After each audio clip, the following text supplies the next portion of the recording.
Well, many people are calling this the Pacific Games quarter final. By many people, I mean me, and by the Pacific Games quarter final, of course, I mean this crucial matchup between Fiji and Tahiti. Fiji got off to really what is the best possible start when they played the Northern Mariana Islands. A 10-0 win and a hat-trick for Roy Krishna, both meaning that some of the substitutes can come on, they can just chill out, they get the confidence boost, and they know if they draw this game with Tahiti, then Tahiti have to better the 10-0 result, which I'm not going to say is impossible, but 10 is enough.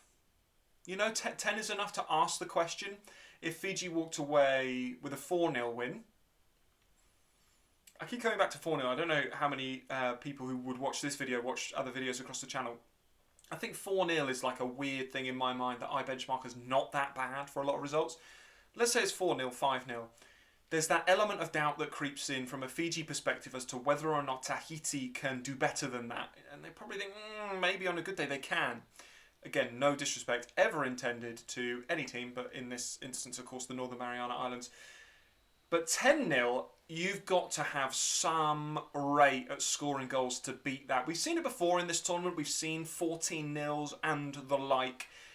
But it's tough. It's not easy going like perhaps a sort of 4 or 5-0 arguably would be. So they've kind of half shut the door. But what we can't rule out is Tahiti winning this game. They come into this game, their first game in the Pacific Games men's group, knowing that a win and they're through. Fiji know a second win and they are mathematically through. But the reason why I say a Tahiti win and they're through is they're going to beat the Northern Mariana Islands. So one of these two teams is going to get 6 points if they win this match. Fiji have all the confidence, Tahiti have the fresh legs, and some of the new faces as well. I've looked over the Fiji starting 11 and some of the players came off the bench, Kasan Sami, players like that. I'm familiar with 90% of the names, similar to what we've seen, and I suppose this is a plus that I will say for Fiji. You can kind of guess maybe 6 or 7 of their starting 11 before any tournament.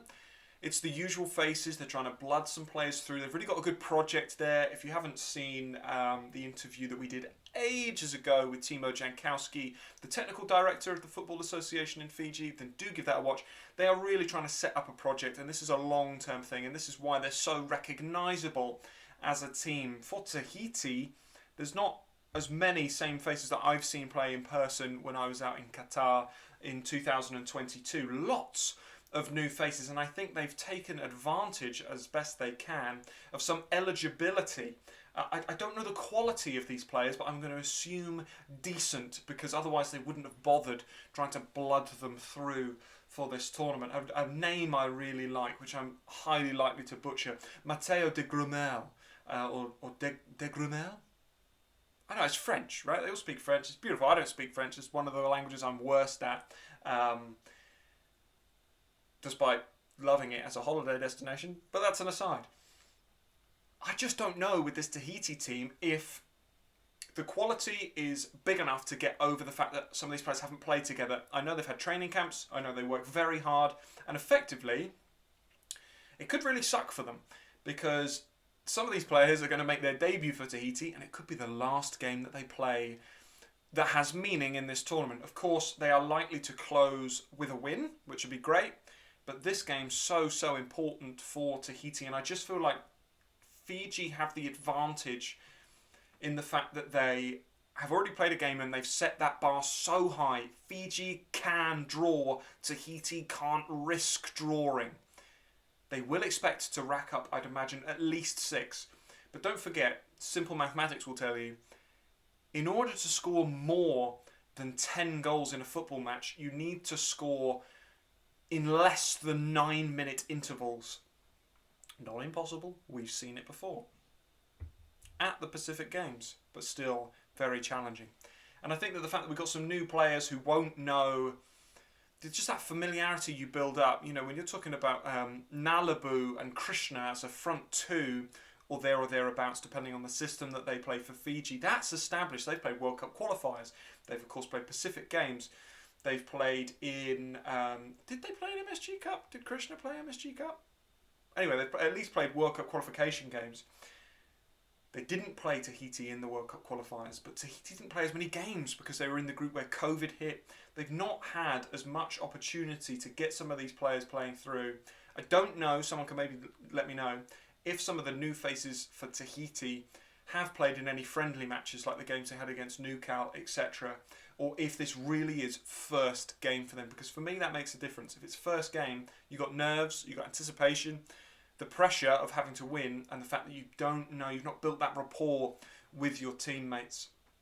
And I think that's why I'm going to give the edge in this one to Fiji. There's lots of biases that come into this that I have to be aware of. I've seen Tahiti play and lose to the Solomon Islands. I've seen them play and lose. Played and they lost. I've seen Fiji win matches in person. I've seen them play really, really well and get results. I've seen a lot more of Fiji full stop. And of course, Krishna bias, which you have to account for. Krishna is at the level of the likes of Billy Forbes, who we talk about a lot on the channel when we talk about the Caribbean. A player in a team that are better than the Turks and Caicos Islands in Billy Forbes' case, but still a team that then have that standout player. And of course, that standout player being such a goal threat and such an attacking asset,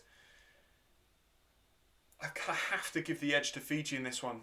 People in the comments when we did our tournament preview back in Tahiti, of course I'm not against it, one of these two teams is going to get through. One of these two teams 99% sure to play the Solomon Islands unless there is an incredible upset and American Samoa managed to beat the Solomon Islands, but that just won't happen. And the Solomon Islands, of course, have already beaten Samoa 1-0. And that's what I mean about you can't always predict these games. Fiji winning 10-0 closes the door.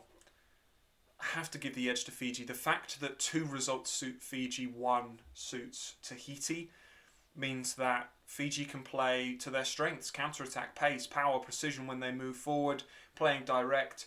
They will force Tahiti to break them down, and that has to give the advantage to a side that have such a powerhouse front two in Nalibu. Nabil Beg, of course, behind them as well in that number 10 role, scoring against the Northern Mariana Islands. He's a real talent too.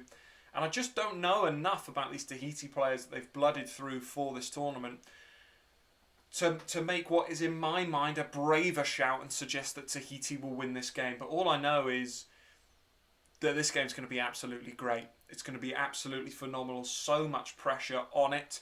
And of course, we wish the best to both teams. I'm going out there and I'm going to say that this is going to be Tahiti 1, Fiji 3 is my prediction. My prediction. Get yours down in the comments below. We'll also be doing a preview for the Papua New Guinea Vanuatu match. There is a theme here. The group games that we think are worthy of this kind of content, worthy of a preview. They are in effect quarter-finals. These two sides, Fiji, Tahiti, had to do a video. These are sides that have won gold before, and they come head-to-head, and one will knock out the other. Get your comments, predictions down below. Don't forget to subscribe, and as always, see you next time.